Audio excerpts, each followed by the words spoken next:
सामाजिक कार्यकर्ते सोनम वांगचुक आणि कॉकरोच जनता पार्टीच्या या आंदोलनाला अखेर यश आलेलं आहे।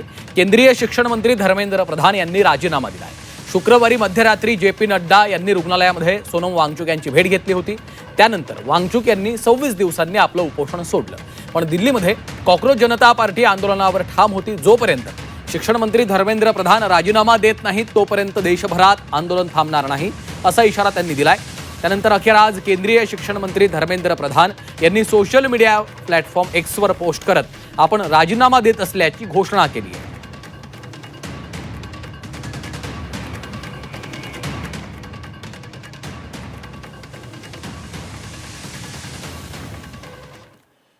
मी देशातील युवकांच्या आकांक्षा, भावना आणि त्यांच्या न्याय अपेक्षांचा आदर करतो,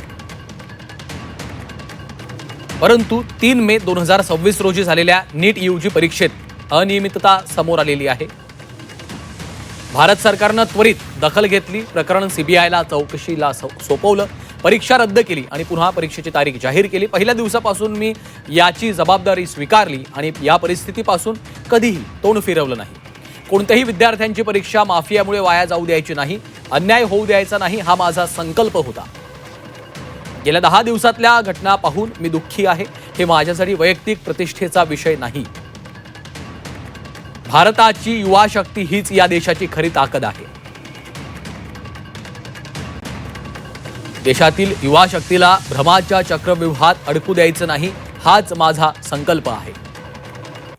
जंतर मंतर आणि देशभरात जी परिस्थिती निर्माण झाली, ideology of our forefathers has been broken down. Force is being used against young people, against anybody who raises their voice and protest. So today I'm a very happy person because the youth of our country has spoken and nobody can ever dare to silence their voice. तर प्रियंका गांधी यांची ही प्रतिक्रिया आपण ऐकलेली आहे। आज आपण अत्यंत आनंदी असल्याचं त्यांनी म्हटलेलं आहे। देशातल्या तरुणांचा आवाज कुणीच दाबू शकलं नाही, अशा शब्दात त्यांनी धर्मेंद्र प्रधान यांच्या राजीनाम्यावर प्रतिक्रिया दिलेली आहे।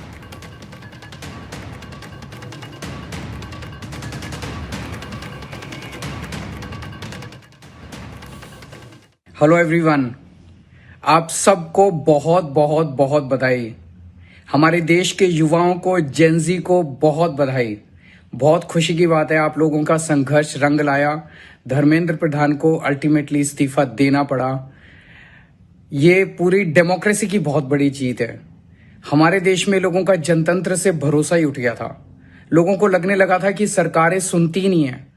जनता सरकारों के सामने चिल्लाती रहती थी, गिड़गिड़ाती रहती थी। हर चीज के लिए हम सरकार को हाथ जोड़ते रहते थे, पैर पकड़, सरकारें कभी सुनती नहीं थी। इतना बड़ा संघर्ष हुआ और अल्टीमेटली सरकार के अहंकार को झुकना पड़ा, जनता के सामने झुकना पड़ा। ये बहुत बड़ी जीत है, पूरे जनतंत्र की जीत है, डेमोक्रेसी की जीत है।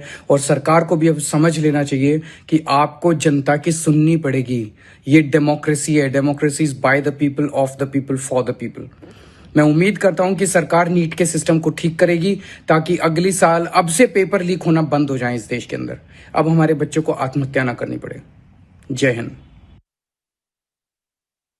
तरुण एकत्र येऊन त्या आंदोलनाचा धग कायम ठेवली आणि आज त्याला यश आलं, त्यामुळे नक्कीच आनंद आहे।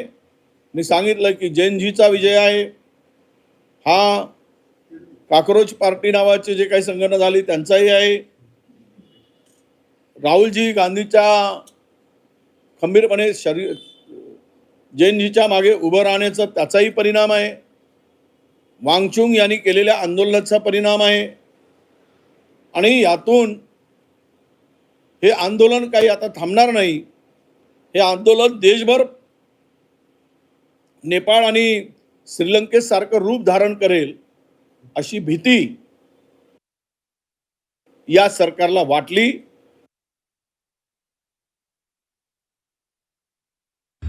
इतिहास ने फिर एक बार सिखा दिया, जब जब इस देश के युवाओं ने हाथ में कमान थमी है, जीत युवाओं की हुई है। हम सब ने देखा जिस तरह से युवा एजुकेशन मिनिस्टर के इस्तीफे के लिए लड़ाई लड़ रहे थे और आज एजुकेशन मिनिस्टर का इस्तीफा हो गया है। ये आपकी जीत है।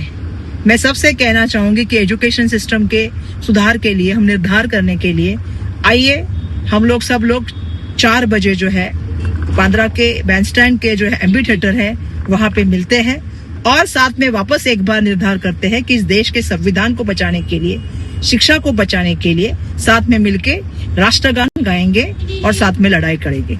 धन्यवाद।